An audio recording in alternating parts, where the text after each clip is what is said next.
Hello, Wide Tube Pipers. This is Double O Pipe, aka Rick. I'm gonna smoke another one of these cigars. This is kind of late for me to be making one of these. This is a Rocky Patel gold label. I'm not sure what that says. Nicaraguan says on the back. And I don't think I need to smoke it with that paper on there, so I'm going to remove that. If I can figure out how to do it without tearing things up. Does it slip? Just slides off. Slides off. All right. Now we're going to cut a little bit off of this tip.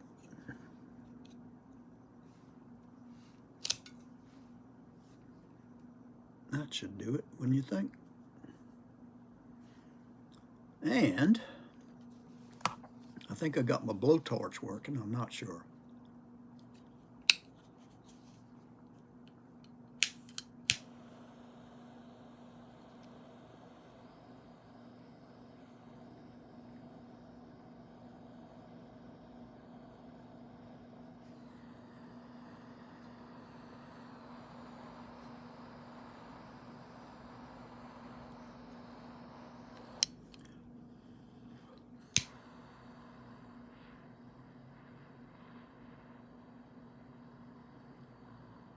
Ooh, I can already tell this one isn't gonna have a good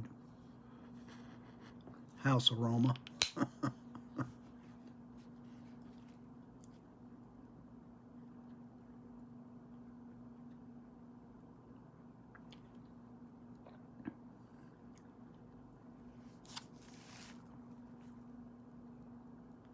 These are all new to me, so I don't know one from another. Anybody know anything about Rocky Patel gold label or Rocky Patel? This one's been squared off.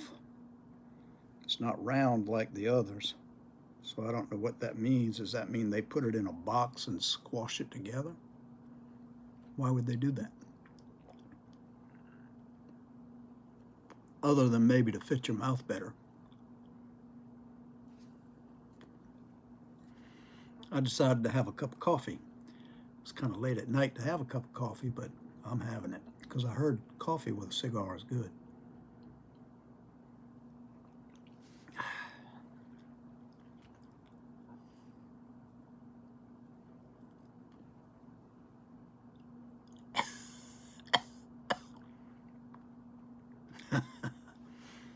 Okay. Not bad. I'm going to take that off now. It's not as uh-oh, shouldn't have done that. Not as mellow as the one I had yesterday, but it's not bad. I have 1, 2, 3, 4, 5 left. And after that 5, I'll decide whether I'm going to continue a cigar trajectory or not. I'm not sure. I'm not sure that I'm as fond of this as I am the pipe.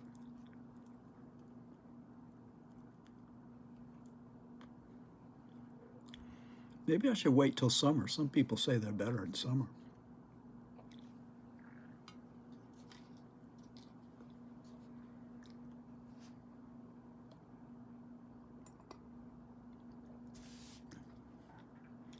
When y'all were in grammar school, did you have somebody come to the class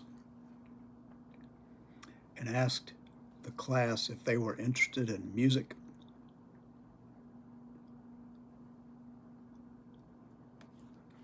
We used to have a place down the road that was called, excuse me, that was called Leonard's School of Music.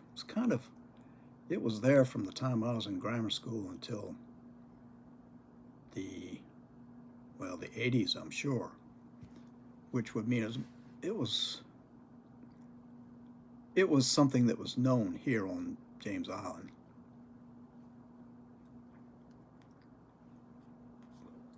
And a lot of their clientele who came for music lessons would be the grammar school, where they would go and they would talk. Like, I was in third grade and they came and talked to us.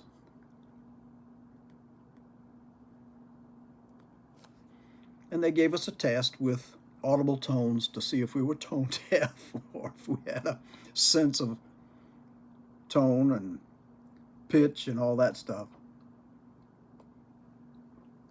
Personally, I don't think I did, because I don't think I did too well on that. But he came by anyway and said, "Ever thought of playing an instrument?"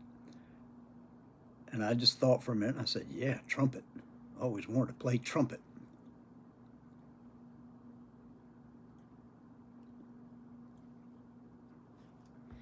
So he said, "Here, give this information to your parents. And if they agree and they find it's something they would like for you to do, then they can fill this form out and you can bring it back in a week, and we'll be back in a week to talk to you." Well, I said, "That sounds good." My mother loved Harry James and the sound he made with that horn. She loved those records. And that made a big impression on me. I thought if my mother liked trumpet that much, maybe I could please her by playing trumpet. And my mind was fixed. Trumpet.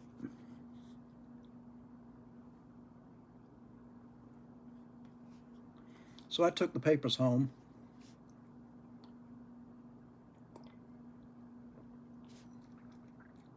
Pulled them out of we used to carry our books in an old army book sack, or I don't know what they used it for, but we always used it for books. Put it on our shoulders, carry our books that way. In grammar school, we didn't do that. In high school, that wasn't cool. Anyway, after I'd done my homework and my mother was in the kitchen, I walked in and said, "Mom, what would you think of me playing the trumpet?" She says, "Is that something you want to do?" And I explained to her the man had come to, or the team that came from the music center came by and gave us a test. She said, "Well, how did you do on it?" And I said, "I didn't think I did well on it at all, but he seemed to think I did. So, I would like to try." "How much does it cost?" I said, "Well, he gave me these forms. You can take a look at them. That should explain everything to you." He never talked about money, because why would he talk with a kid about money? So she took them and looked them over.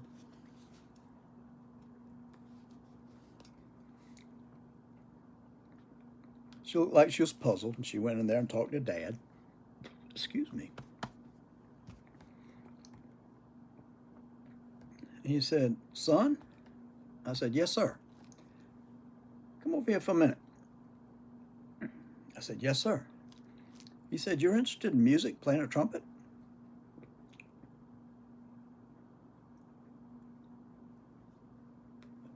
I said, "Yes, sir." He said, "You really want to do it? You're going to practice every day?" "Every day?" "I have to practice every day?" He said, "If you want to get good at it, yeah, you have to practice every day." He said, "I used to play cornet for the, what was the Salvation? Oh, the Salvation Army Band back when I was a young kid, 16 or 15. I said, "You did?" He said, "Yeah, it wasn't bad. Played the cornet." Mark.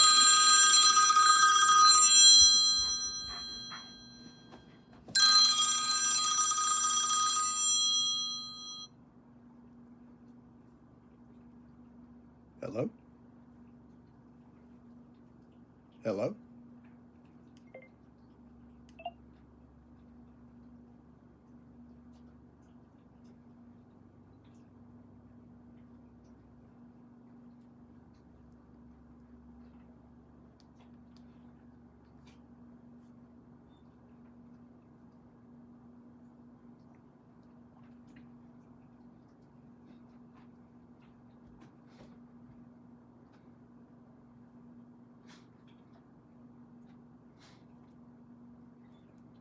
What the hell was that? I'm not answering that again. Sorry about that. I don't know what that was all about. That was kind of strange. I've never had a call come through like that. It looked like it was supposed to be a video call or something. I don't know. I cut my phone off. I don't want anything to do with it. I had that on for a reason. Forgot I had turned it on. I never have that ringer on. Where was I?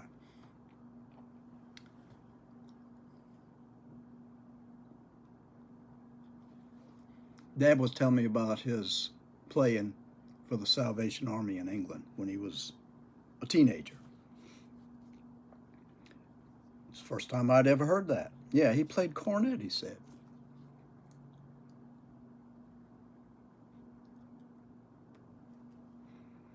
I said, yeah, but I want to play trumpet. He said, well, it's pretty much the same thing, but if you want to play a trumpet, you let them know you want to play a trumpet. I said, yes, I will. So you're okay with me taking these lessons? He said, as long as you practice every day. Already, pressure.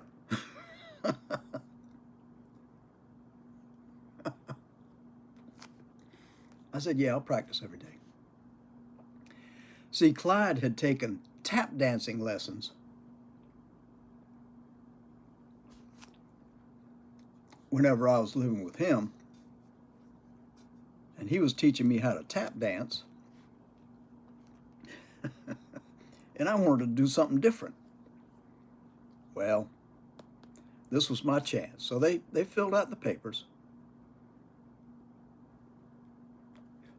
I took it to class, gave it to the teacher, and she said she would give it to the man when he came the following week. And he came in, and he said, looks like your parents are okay with you doing this. I said, yes, sir. And he said, you wanted to play what? Trumpet. Let me see your hands. Throw it in my hands. We'll see what we can do for you. He said, but first, everybody has to learn the recorder. I'm sure everybody has one of these. I'm sure everybody has one of these from grammar school or somewhere. And I looked at that and said, why we got to learn how to play that? He said, well, you got to get a feel for the music, the tune, the rhythm. I said, everybody's doing that? He said, yeah, we gotta have you start off like that so you can just get an ear for music. I said, okay, if that's what everybody's doing, I guess I have to do that to begin with.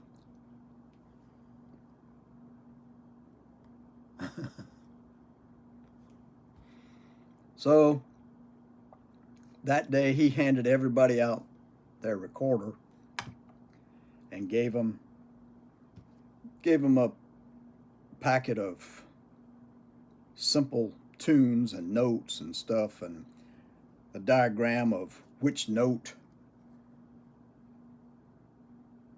you pressed for which hole on this thing. And he said, go home and try. We'll get you next week and we'll teach you. We'll show you how it works. So we all took it home. The next week, we had a special time that we went to a different room if we were taking a music lesson, because we had to have our own space where we didn't interfere with the regular class. Well, that's always a bonus, even at that age. This was third grade, by the way. I think I was 9.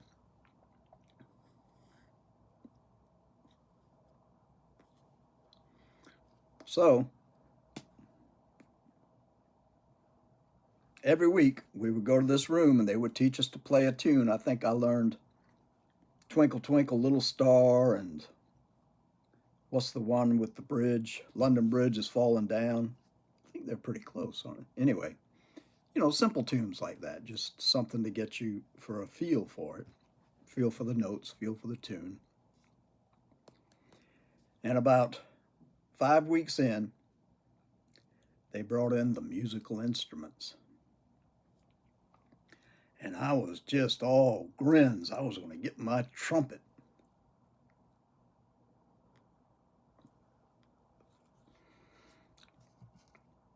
Well, he started handing out different instruments for different people. One guy had a tuba. And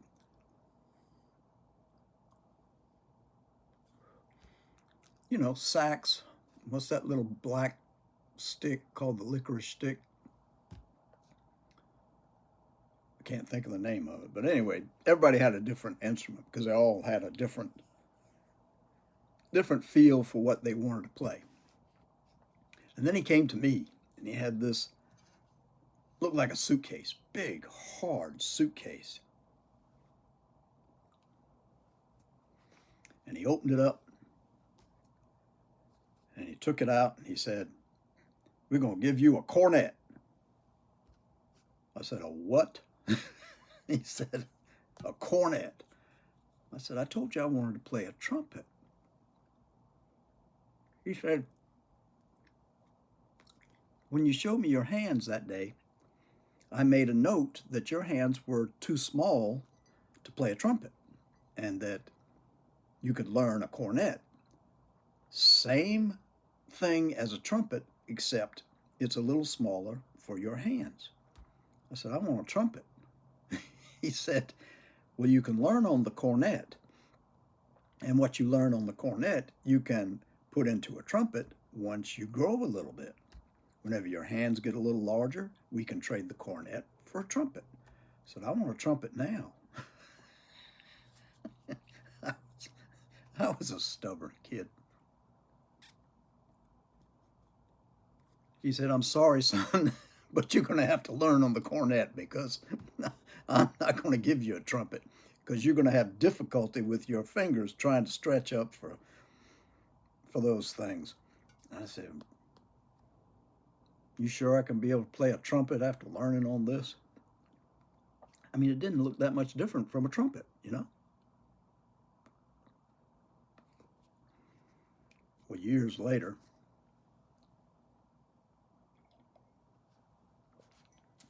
it was an Olds. I think that was a standard brand of trumpet and cornet that they used, the Olds brand, like this. This is an Olds cornet. This is an Olds Special. It's a little bit more, it's a little better than the one for students. Um,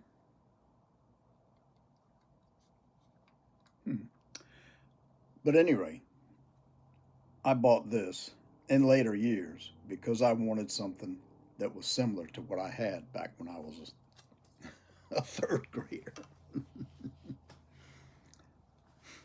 Anyway, that's been in the closet for a few years now.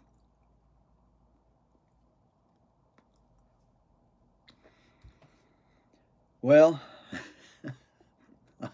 every week, because Dad said I had to practice every day, I practiced every day.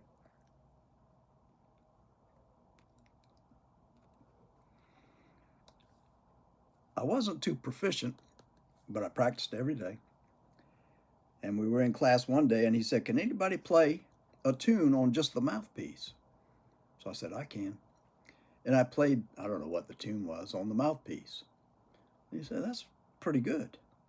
You should be able to do well on that horn." And I kind of gave him this look and said, "Yeah." And forgot about it. And then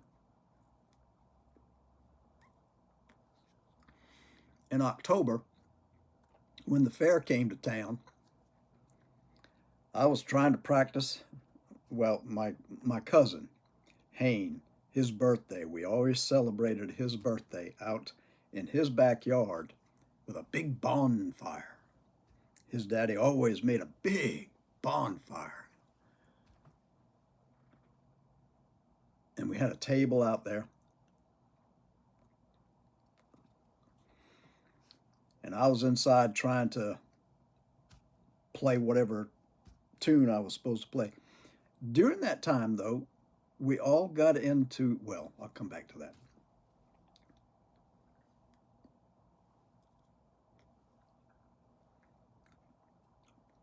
Not bad.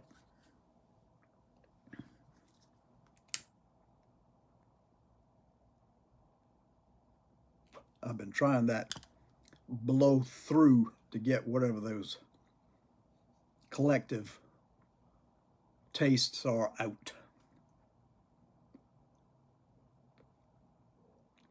And it kind of brings it back to what it was. At any rate, one of my uncle's friends heard me in there breaking notes because I wasn't very fluent on my cornet. And he came in and he said, "Can I hold that?" And I was tired of practicing, so I said, "Yeah." I gave it to him. And this man just right off played Cherry Pink and Apple Blossom White. Isn't that the name of it? Perez, whatever his name is. It's Cherry Pink and Apple Blossom White. And he just played it right off the bat. This was a person I had known. I didn't know if he played anything or not, but he just played that off the bat. A tune like that. And I just felt down because I was still breaking notes on this thing. I wasn't getting very far at all.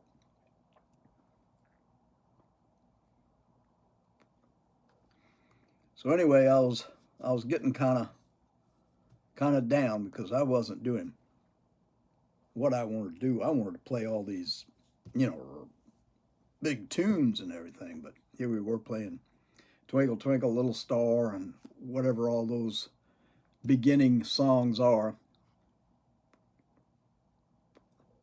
Wasn't quite what I was expecting from myself.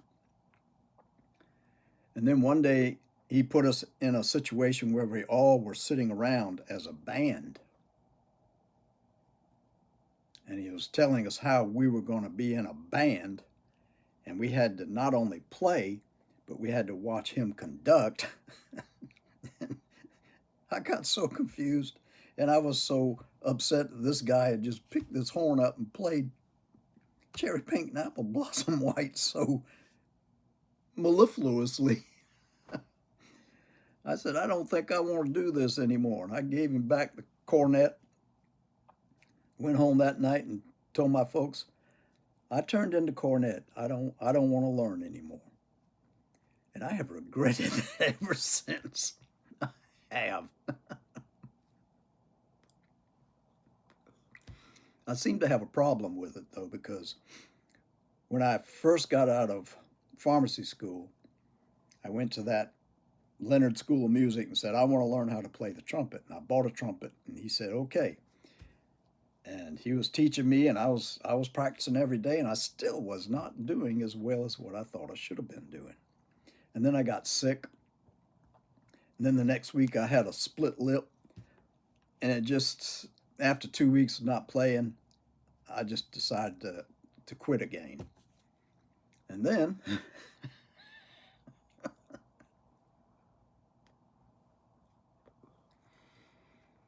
my friend Larry died, and he held on long enough because he had gotten word to me that he wanted to talk to me. And he held on to life long enough to talk to me and tell me that he wanted to send me his trumpet. His trumpet was a very nice silver-plated Binge. And I said, "Why don't you give it to somebody who really wants to learn how to play, who could use that horn and, make it worthwhile?" He said, "No, I'm sending it to you." So I said, "Okay, if that's what you want to do, I appreciate it, and I'll take care of it." And I said, "I'll talk to you tomorrow." He said, "Yeah, you can call me tomorrow." Called the next day, and he had passed away not too long after speaking to me. And then I got the horn in the mail after 2 weeks. So I said, "Well, I guess maybe I should try to learn how to play the trumpet again." And my friend Larry could play. he, he had a, he was good. And there I was trying to learn, and I kept cracking notes, and it was just so debilitating to not be able to even get a decent sound out. So I put it down again. But I'm 80 now, and maybe it's time. So I might give it a good shot again. I don't know. As much as I've wanted to, I haven't been able to do very well with it. But we'll see. So much for my for my uh, for my stint in the music world. See, I could whistle back when I was younger, and I could hold a tune. Somebody told me I used to whistle on key, had perfect pitch. And Clyde had taught me how to whistle way back when with that twirl, like you could sound like a bird. Not just a straight dead tune, but one that lifted and flicked. You know, you've heard people whistling like that.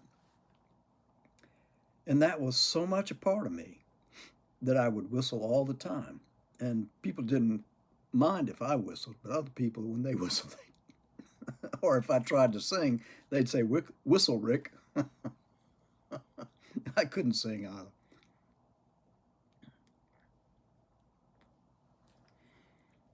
And something's happened in these later years that my lips just won't form the aperture that's needed for a crisp, clear whistle. It keeps getting ragged and breathy, and I just can't do it anymore. And I miss that whistle because it was a part of me that Clyde had given me, and it meant a lot to me. But I'll give this horn a try again. We'll see. All right, I know you're tired of me. Still waiting on the stories. I think there's one person who has not presented me with a VR. I'll have to check back into that. But please, if anybody else has a desire to talk about their childhood and a story of their childhood, I would love to listen. I'm a big fan of those. Have a cigar, have a pipe, get a beverage. Enjoy your evening. I got to go spray the house with some, I don't know what that stuff is, but it's supposed to kill odors. It's the only thing on the market that actually kills odors and doesn't mask them. This isn't bad. I like it okay. It looks like that top is fraying. See? There you go. I think you can see that now. I don't know that, maybe when I took that ring off, that caused that. I don't know. But take care of yourself. God bless you. Till the next time. Bye-bye.